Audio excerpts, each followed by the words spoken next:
Legacy Maker, the All Sports Network.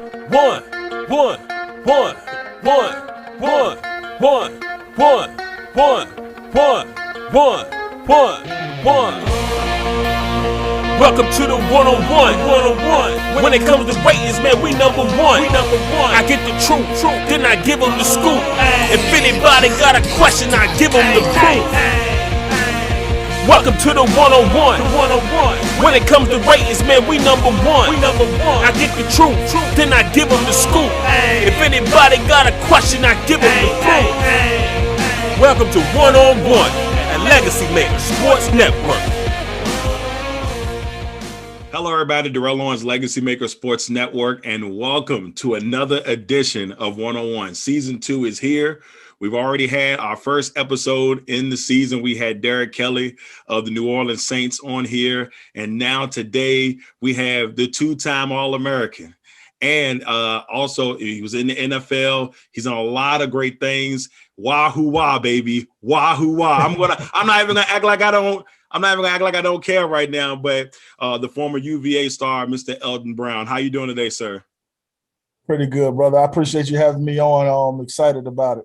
Oh, man, I was hyped about it, man. Like I said, man, I got to get, I've been waiting to grab somebody from my favorite place on this show. I was like, I'm going to get somebody from UVA. And then I said, I got to see if Elton will join me, man. So I was so glad to have you on, man.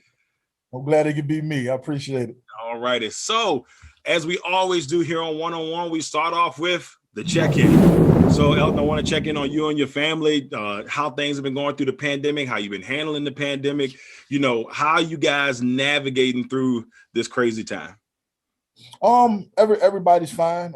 Family's good. Of course, it's a trying time, not just in our household, but around the country. Something that's different. We're so used to being able to get up and go at our own leisure, and now there's so many restrictions and things like that. And you sometimes you forget, you might go in the store and forget your mask, things like that. But as far as dealing with it, and I say we're blessed. Nobody has caught it. Nobody's been ill, things like that. So it's been a blessing, man. Everybody is great. I'm hoping your family is great, and the people out there watching that everybody's safe and sound. Yeah, our journey, my family, immediate family, has been for the most part pretty good. We did unfortunately have my mom pass away from it. She had dementia and that on top of it. So I say that to tell people, hey, man, mask up, baby. So it is a very serious thing. I think people take it lighthearted. They say, oh, I haven't gotten it, so I'm good. Look, if you don't know if you've had it and you've given it to somebody else. And so you just kind of have to be more conscious. And so, for me, it's been rough on those aspects, but I'm glad that everybody's persevering. I appreciate my condolences to you, your family. I know it's something difficult to deal with, especially at these times. Yeah, it's been crazy. I can promise you that it's definitely been crazy. Now, let's go into your love and passion of sports. Now, when did little Elton say, you know what, man, sports is my love, man. Like, this is my passion. This is what I want to do in life. When did that moment come for you? I think growing up, it's kind of like we were speaking about, like sneaking to stay up to 11 o'clock to watch Sports Center. Getting up in the morning, watching Sports Center on the way out the door, even if it was, it was the same episode, you're gonna watch it again. Might have been some West Coast games that you may miss. So as a kid, I was always intrigued by sports, period. Right. Growing up, I didn't play football. I didn't play football until high school, which is a little crazy. People like, nah, but I grew up, I played basketball and I played baseball, and I sucked at both of them to start. I was terrible at basketball and baseball, but I just loved it because it was something that, coming from the background that I came from, a sport that you could go out, meet other people, be teammates with people, different walks of life, things like that, and everybody wanted to accomplish the same goal was something great to me. So even though I was terrible at the time, being around team and a team atmosphere and things like that was amazing. So when I got to high school, it was one of those things where it's like, bro, like you 6'4", 300 plus, like you should go try to play football. And it was my cousin who pushed me to like go play. So my 9th grade year, I played JV football. It was my first time. I remember getting a lot of holding calls, and I remember my mom told me one day, she's like, "Look, man, stop holding people and just knock them out." So that was the start of so all those people that I knocked out in my lifetime, that's because of Mama Brown. But it kind of took off from there, man. Ninth grade, I played football, I played basketball, and I played baseball in high school. And then my 10th grade year, when coming back for, it's going to be my second year basically playing football. So I'm like, I'm going to go play JV again. And I mean, we had a Coach Newsom, Kurt Newsom. He's at Emory Henry right now. Mm-hmm. And he had came over there, and it was like, look, if you don't get your big tail over there and grab a varsity jersey, you playing varsity. And that's where it kind of, I started as a sophomore, and just the coaching staff and the team that we had, man, it just made me fall in love with football at that time. I still loved all sports, but it just made me fall in love with football because it was the ultimate team game, and it was like playing line. You just got to be selfless, but at the same time, you're out there to provide and protect. And as a big guy, that's what you always want to feel like I'm the protector, and I'm so to be leaned on and known as that was a great feeling, and it just took off from there. 10th grade, I played, I loved it, and So you get to that point in your life, now all of a sudden people are starting to notice, like, who is this guy that's out here balling out? Who is this guy that's over here manhandling people? Can you tell us how that, that step from high school, moving to college and going to UVA, how did that all transpire? Like you said, it took off. I started as a sophomore, so I kind of got my name on the radar. We played Hampton High School at that time, which had won 40 straight games, and we ended up beating them 14-8 and 5 overtimes. I had to go against an All-American and Jared Green, which was he was a great high school player. His brother Donnie Green played at UVA, but and that kind of set me on the path and put me on the map. But that being my first game, it gave me the confidence that I could play against anybody. Right. This guy's playing for the Hampton Crabbers at the time. He's an All-American, and I had a great game against him. So, from that point on, it was, start getting letters and all those type of things. So my thing was, I love my family. So going somewhere that I can play big time football, represent my state, and still be close to home. And right. UVA kind of checked all those boxes, and Al Groh was coming in at the same time that I came in. Some fresh air, and we just came in together and made it happen. And that's the thing, like, I think a lot of people, I know, at least on the fandom hood, would probably look at those Al Groh years and be like, man, what was going on? But what a lot of people don't realize, and at least I remember, was the talent that were getting the opportunity at the next level. Because there was a lot of people, it may have not been shining sometimes on maybe the way people wanted on the scoreboard or whatever, but there was so much talent that he was getting to that next level, including yourself. So you get picked in the 4th round, you make it to the NFL, big deal there. Tell us, how did it feel when you were sitting there and you finally got the call and you finally made it to the NFL?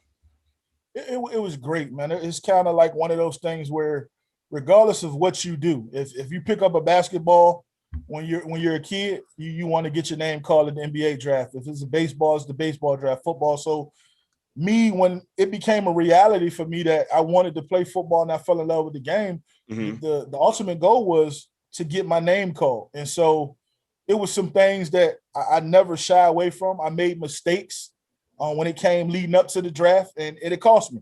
On draft day, I was still the number 1 interior lineman in the draft, but I took bad advice. But I don't put it on anybody because I put it on myself because right.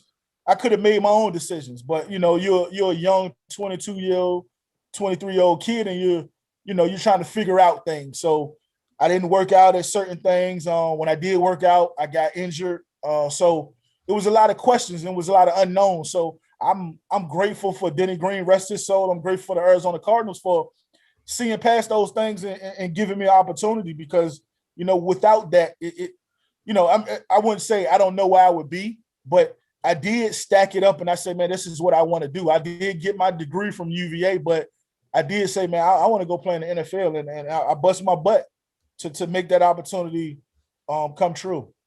Man, I love Denny Green. I know that, you know, even as a Packers fan growing up, and you know, those Minnesota teams gave us, you know, they gave us hell. I couldn't, you know, Randy Moss, the squad.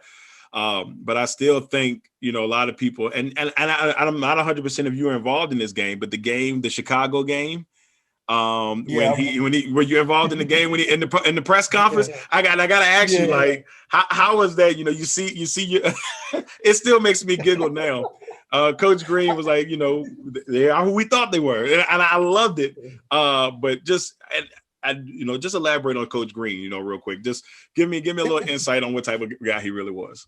Man, when you talk about, so you think back to, like you said, being a Packers fan, like all those coaches came off the same coaching tree, right? So you know, he was a great man, and I remember just he was so old school, but you know that's how all those guys were. But you know, we would go to practice. You talk about the NFL for 3 hours of practice, like that was unknown, but we was in practice banging and stuff. But man, he was a great man, and he always has a spot in my heart because he gave me an opportunity. And I remember when I got that call and talking to him, and you know, him saying, look, man, you're gonna come in here, you're gonna play. And I came in as a rookie and I started, you know, so that Chicago game, we played Chicago in the preseason that year. Mm-hmm. And so we beat them in the preseason. And I think we kind of handled them in the preseason. So going into the game, we kind of knew we could play with it, regardless of the preseason. That's why you remember the comment he said, preseason, regular season, it doesn't matter. It's a football game. It's a football game, so, right. Yeah, so he understood. I mean, we understood we can go in there and beat it. And people forget that we were winning the game like 20-7. Yeah, it was a Monday night game, right? Monday night game. Yeah, it was 20-7, and you know, it was some bad, like we had to play down the stretch where 20-7, like a blitz, hit Kurt, we lose the ball, fumble, they return it. It's 20-14. So defense is playing, defense is balling. They get a stop on us. I remember vaguely, like, I remember definitely the special teams coach said, look, don't kick the ball to Devin Hester. Ball go up and straight down the middle of the field to Devin Hester. And he house called it. And they beat us 21-20 or 24-20. They might have added a field goal, but right. And you know, him going in the locker room, he like we were a struggling team at that time, and that was gonna be our signature win. So to let it slip, he was pissed off. And, you know, he got the media, and I mean, he told him, like, you know, hey, because the media tried to play it down, like, look, man, you beat him in the preseason, but the preseason is not the real season. And he like, man, we was up 20-7, we just couldn't close the deal. So, you know, it was like I said, man, that was what the world saw that day was some of our team meetings that we got to laugh and chuckle a couple times as well. Well, it's definitely a legendary moment, and you know, right up there with you know, playoffs, and then of course Herman. That was we play to win the game, so it's definitely top 5. It's in there. It's definitely in there. It definitely is. So let's talk about that Super Bowl run. You know, you guys get all the way through. You get to the game, and you know, I know it has to be a tough one for you because it was a heck of a game. Probably one of it's in my top 5 Super Bowls I've ever seen. Yeah. And you know, just tell us on that journey of going to the Super Bowl and having that opportunity to play in that game. It's kind of like when I went back to what I was talking about, the draft.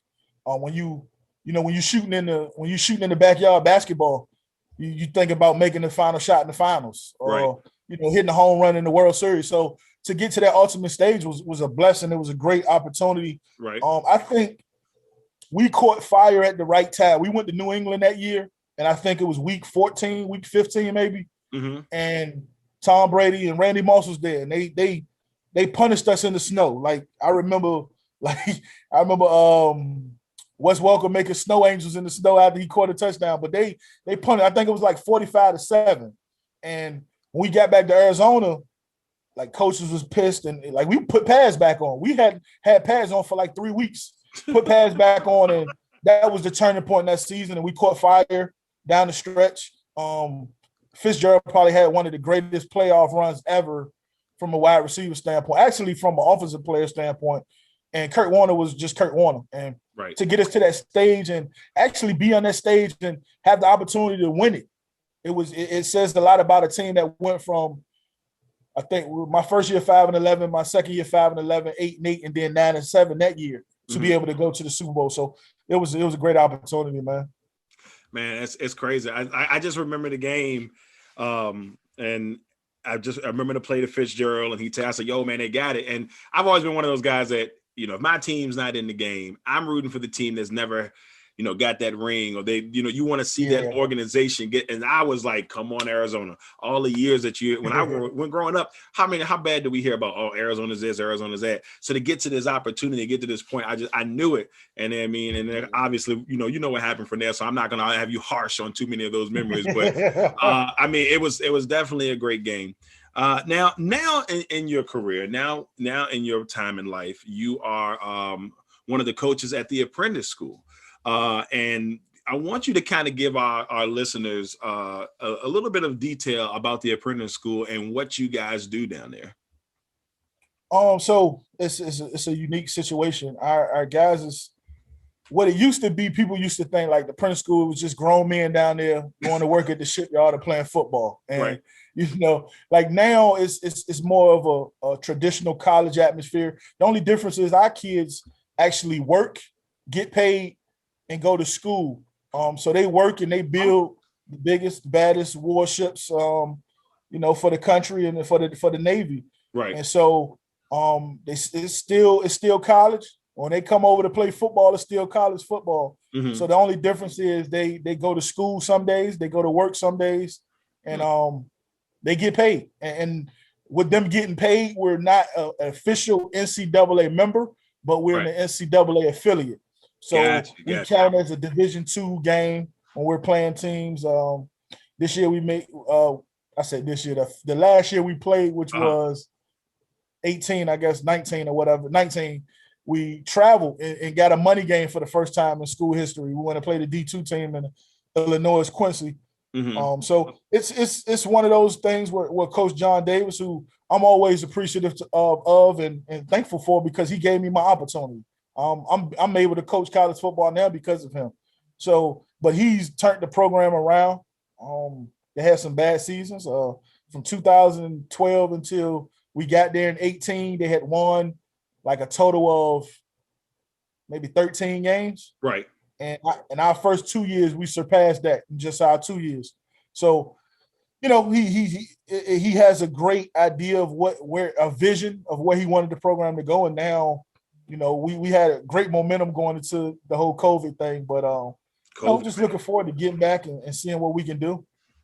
Yeah, I mean, I'm not gonna lie to you. I read up on it and I'm reading. I'm like, this is very interesting. I like this. Actually, I'm surprised that, it would be nice if a lot more schools did something like this, because just imagine the kids that are struggling in college, all of the violations that people have to go through because they're trying to, make ends meet, trying to get food, all of these athletes that are not on the scholarships, even on some on the scholarships. So just imagine if they did something more like this so that the kids could, have something to eat, go have food. I mean, I love it. I looked, I said, man, that's a really good idea, man. But, the NCAA, they got to have, You know how that go. You know how that go. Exactly. Now, before I move on to quick ones, that we had some news happen over the week where we found out that Norfolk State head coach has decided to resign, but then got the job, I believe, down at East Carolina, which my man Sean Robinson, who was on the first episode of 101, reported a couple of hours ago. So, I heard that you might be interested. Elton, are you interested in becoming head coach, man, down there at Norfolk State? I think in this game, man, you always want to get to the highest level you can get to. Right. And my ultimate goal, of course, is to get back to UVA and coach. So with that being said, like, moving up is always a great opportunity. Being able to be home and do something for a team within my home state and hometown would be amazing. Right. I know it's going to be so many people applying, and it's an interesting job. But, hey man, you gotta give it a shot though. You know what I'm saying? Like, yeah, I mean, I couldn't be mad at you, brother. I'll vouch for you. Now, I don't know how much my stock has anything to do with this, but I would vouch for you, my man. I mean, that would be amazing. I mean, I think, it would definitely be a great way to get things going. I got a friend or two that went to Norfolk State. One of my friends who used to be the director of football operations down there. Now he's working for the NCAA. So it's a great school, great HBCU. That gives us a lot of opportunities to grow out there. And, for my guys, like you said, he started from here and look where he is now. And he's doing it for the entire NCAA. So I hope, man, if you go for it, brother, fingers crossed, my man. I appreciate that. All right, everybody. Now it's time for one of my favorite segments on the show. It is time for Quick Ones. All right. Elton, are you ready for the Elton Brown edition of Quick Ones? I'm ready, man. Let's do it. All right, let's see what Elton got going on here. First one, my favorite one to do. My first two are my favorite two to do. Favorite sports moment. Favorite sports moment will probably be being named the All-American. I think when you put so much work in, especially into a team game, it is fulfilling to be noticed and be rewarded as one of the best in the country. So, to be on that stage and be a first-team All-American and consensus mean you did something pretty good. So that would probably be my best moment. On top of, the winning the Jacobs twice too, but that would probably be those two probably neck and neck. Okay. All right. Now, of course, if you got a favorite sports moment, you got to have a worse sports moment. What was your worst sports moment? Worst sports moment was game 3 of my NFL career. Still nervous, still young, still a rookie trying to figure out the game. And Bryant Young played for the 49ers. Ooh, there's a toss-back name for you. Ooh, Bryant Young. I haven't heard that in a minute. Bryant Young was playing defensive tackle for the 49ers, man. And we played this game in Mexico. And it was on ESPN. It was a night game. Everybody was watching. And it was like the first snap of the game. I remember it like it was yesterday, man. It was 14:58 on the clock. Like, that's how early in the game. Like, it was the first. He said, play. "I remember it to the T." And he hit me with a Reggie White. No! Hit the quarterback. The quarterback fumbled. They scored. Picked it up. Scoop and scored on the first play of the game. First play. So that would probably be. That would be my moment right there.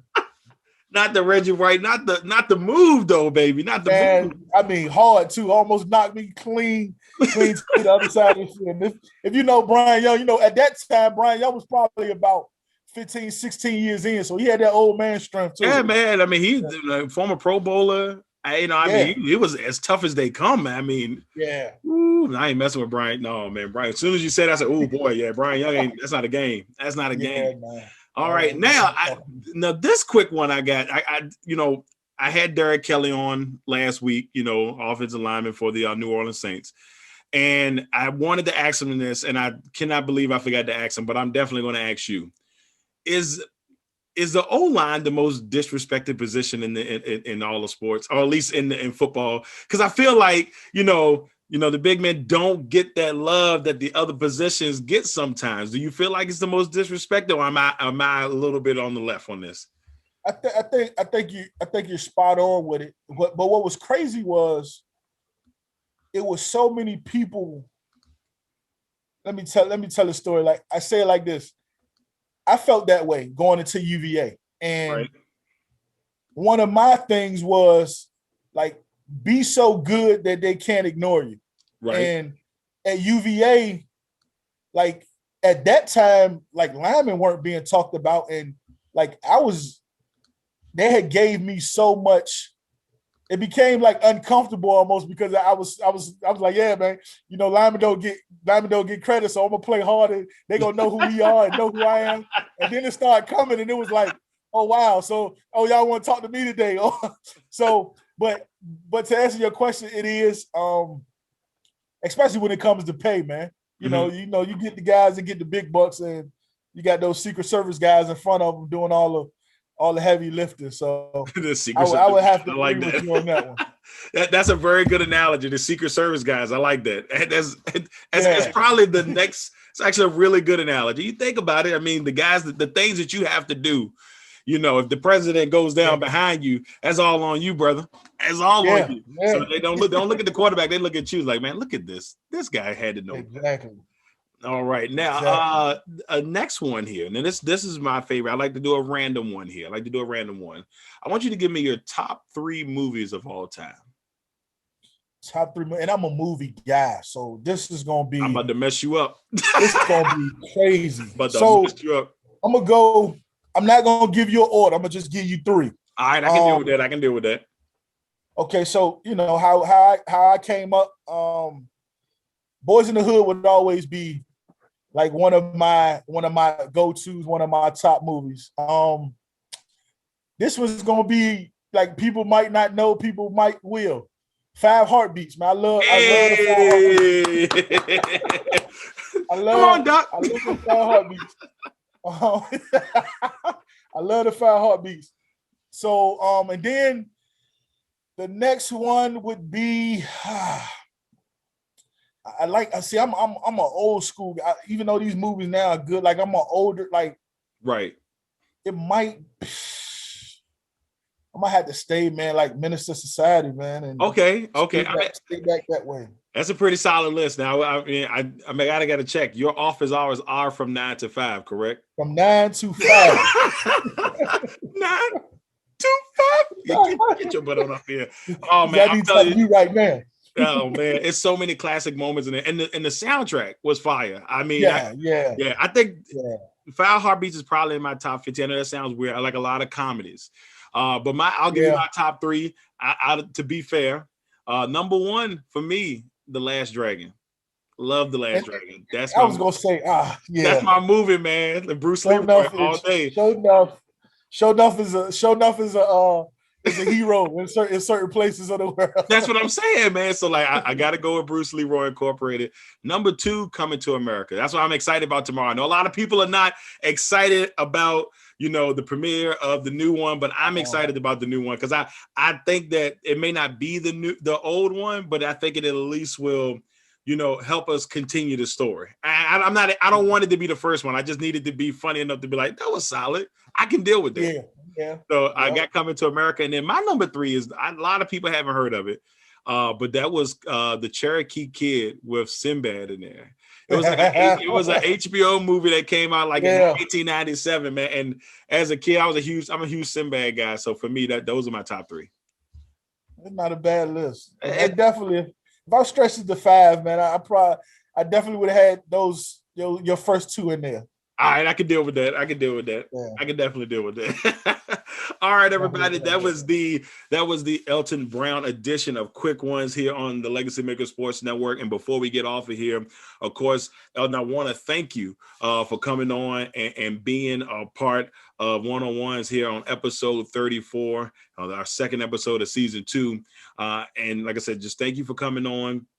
But before we get off, are there any special interests you have going on that you want to tell us about, and tell us what type of legacy you want to leave once you're sitting at the house chilling and retired? Special interest right now, I just want to get back to coaching football in some capacity. And come on, Norfolk State. In some capacity with that, man. But legacy, man. When I go, I just want people to say he cared and he would do whatever he had to do to help others. Right. My thing, like I said, where I grew up and how I came up, we had that village type of atmosphere. We might not have gotten everything we wanted. Mm-hmm. We might not have had the shoes, the clothes, and things like that, but we had love. So growing up, it was always, how do I reciprocate that? How do I give that back? Mm-hmm. And that's all I wanted to do, man. Like, people, when you leave, people might not have remembered exactly what you did, right, but people always remember how you made them feel. And so if you can leave and you leave people feeling good and feeling well. And like I said, I mean, just giving them inspiration, man, and giving them life. Like, Right. You never know what somebody's going through. You never know how many tears behind a smile. So, just be positive and give back to people, and just pay it forward, man. That's my thing. Like the money and all that type of stuff. I mean, it's always gonna be great. You can live and do what you want to do, but at the end of the day, man, when you go, you can't take that with you. You can't. So it's just leave people with something meaningful, and I think love and inspiration will be those two things. Awesome. I couldn't have said it better myself. Ladies and gentlemen, Mr. Elton Brown, 2-time All-American and former Arizona Cardinal. Wahoo wah for those out there, former Cav. I'm excited to have you on. Once again, everybody, thank you all for tuning in for episode 34, my man Elton Brown. And Elton, we gotta have you back on down the road, brother. Yeah, I'm definitely. Hopefully, I can come back. As the Norfolk State head coach. as the Norfolk State head coach, that's what I'm thinking about. That's just me, though. I don't know. Move a couple offices or something by then. So yeah, exactly. Once again, everybody, Darrell Owens, Legacy Maker Sports Network. This has been 1-on-1.